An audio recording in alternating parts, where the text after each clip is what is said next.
Imagine how your life would change if your superpower was the ability to predict each and every recession months before they happened. Well, in today's video, I'm going to introduce you to somebody that has a perfect track record of doing that over the last 50 years. And the tool that he developed is available to all of us for free, and it's easy to access. So let's jump in and talk about this. So first, I want to introduce you to Professor Campbell Harvey. He did his PhD at the University of Chicago, and during this dissertation period, he researched many different indicators that he thought might be predictive of recessions. I'll give you, for instance, I mean, there are some indicators that just make common sense, right? If you look at how much garbage is collected in the United States, well, in good times, we use more material, we buy more stuff that comes in cardboard boxes, so we have more garbage. So that can be a predictive tool. The cardboard boxes themselves, that's another predictive tool. There's also, how are consumers spending their money? Are we spending more money at expensive restaurants, or are we spending more money at less expensive restaurants, what I might call the McDonald's indicator, right? These can all be predictive tools, but when you look at them, they have a mixed track record. But Professor Harvey's system has a perfect track record over the last 50 years. So what was the insight? What did he find out was the indicator that made all the difference? Well, I mentioned Professor Harvey got his PhD at the University of Chicago. He's now working at the Duke Fuqua School of Business, one of the top 10, top 15 business schools in the United States.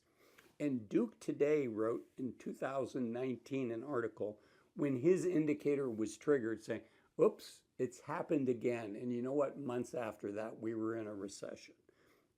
And the article was called, "It's Official. The Yield Curve is Triggered. Does a recession loom on the horizon?" So what is meant by this yield curve? Well, think of the yield curve as the cost of the U.S. government to either borrow money short-term or the cost of money to borrow money long-term, right? Normally, if the U.S. government wanted to issue debt bonds and tell investors, we're going to pay you back in 10 years, normally the government would have to pay more for that because we're tying up that investor's money than if they said, we'll pay you back your money in 2 years, right? So normally the cost of long-term money for the government is more than the cost of short-term money. And Professor Harvey's insight is when that inverts, when the cost to borrow short-term is higher than the cost to borrow long-term, that's called the yield curve inversion. And it has predicted these recessions. Let's look at these charts. Okay, so the red line is this spread, the difference between 10-year and the 2-year, the cost for the government to borrow. And those gray bars are the recession. And you can see every time that red line goes below zero, several months later, there's a recession, there's a gray bar. Like I said, perfect track record for over 50 years. So this article in Duke Today talks with Professor Harvey, and they ask a question, and this is an important question. In fact, I had a chance to meet with Professor Harvey myself, and I asked him this very question, and in fact, I had the audacity to question how predictive this tool really is, and I'll share more about this later. But the paper asked Professor Harvey, why does this indicator work? Why is it that when the U.S. government has to pay more for short-term debt versus long-term debt, why, when that inverts, does that signal a potential recession coming? And here's Harvey's answer, and then I'll share my answer after his. There are many different ways to understand why the yield curve is a useful forecasting tool. I think the simplest is the following. The safest asset in the world is a U.S. 10-year Treasury bond. When people believe there's increased risk of crisis or a recession, they shift their assets into the bond. This is sometimes known as the flight to quality. So the buying pressure on that 10-year drives the price up, and therefore the interest rate down. They go in opposite directions. The long-term yield can be lowered to such an extent that it ends up being below the short-term yield. Okay, so that's Professor Harvey's answer. Let me share with you my answer. And that is the US government, when they issue bonds, can kind of control the interest rates at the short term, up to, let's say, 2 years, right? So they're controlling the short term and the market controls the long-term rates. Well, banks are essentially borrowing money at short-term rates and they're lending money out at long-term rates. So if you were a banker, you would not want to borrow money at a higher cost than what you could loan it out at. And banks don't like losing money, right? So if they have to pay more for short-term money than they can loan it out to you and I and businesses at, it means they're going to lose money. And so the banks start tightening. And that begins this virtuous cycle that for the last 50 years, has resulted in a recession. So I say that it's predictive for a different reason than Professor Harvey would, but he's the creator of the tool, so let's go with him. Okay, now the important thing is we just ended a period where this inversion, where the cost of short-term money was higher than the cost of long-term money, we just ended the longest period of history of that happening without a recession being triggered. It doesn't mean it's not going to happen, though. This is according to U.S. global investors. The yield curve inversion just ended, but economic risk remains. The end of the yield curve inversion, that just wouldn't quit. One of the most reliable recession indicators over the last 50 years has been the yield curve. And this week, as this report came out just a few months ago, it turned positive again for the first time in 2 years. You can see the chart here. Again, when it goes below the zero mark, when that dark blue line in this case goes below the zero mark, that means that the Harvey rule, the yield curve inversion, has been triggered. And you can see again, going back over a long period of time, the predictive record of this.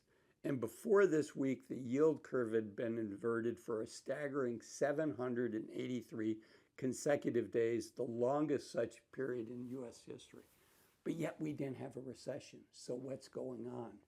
Well, this is why I said, be careful what superpower you ask for. Because as tempting as it sounds to say, I want my superpower to be being able to predict a recession, right? The devil is in the details, and the details is how far in advance is this tool predicting the recession? And the yield curve inversion can predict a coming recession in 1, 2 years or more. And so, for instance, if, over the last 2 years, as I record this, the stock market is up, the S&P 500, a staggering, from the lows of October 22 to the highs in October of 24, is up a staggering 60%, 60%. It doesn't mean that a recession's not coming. And Professor Harvey's told the inverted yield curve is useful.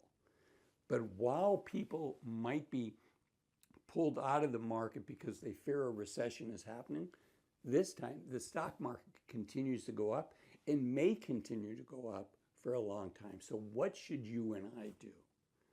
What you and I should do, it's not timing the market. It is time in the market. And none of us know when there's going to be a correction. I personally think the stock market is overvalued right now. And that is going to have an impact at some point, I think, on the stock market. But I don't know when that's going to happen. So it's not trying to time the market. It's time in the market. So we want to come up with a long-term asset allocation that works for us for the next 3, 5, 7, or 10 years. And then we want to stick to that allocation.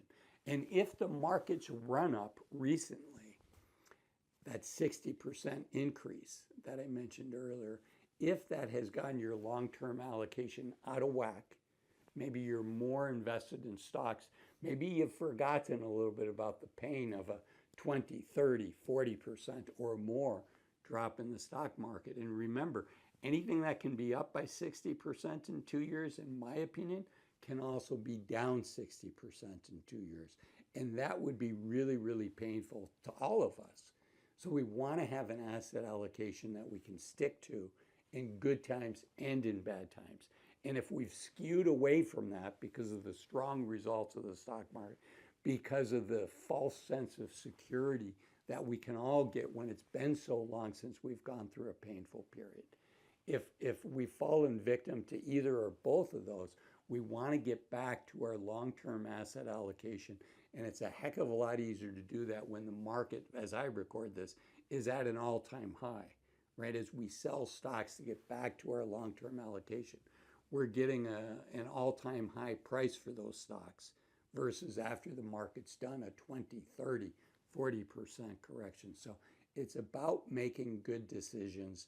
And not only is it good decisions with our investment, but it's good decisions with our life, which is why I made this video about when we retire. Why waiting to 65 might be a big mistake. I'll see you in that. Thanks for watching this one. Bye-bye.